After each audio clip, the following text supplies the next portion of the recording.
radar indicated a severe thunderstorm producing heavy-size hail and damaging winds in excess of 60 miles per hour.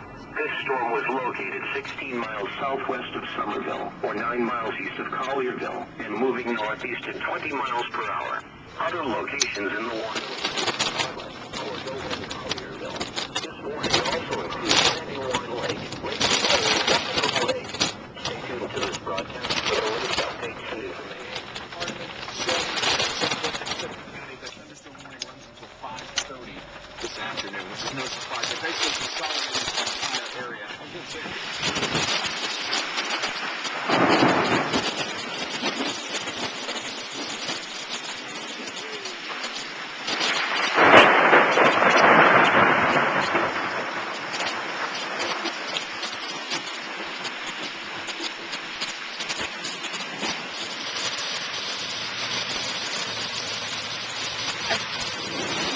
Stupid idiot walking down the street, some girl.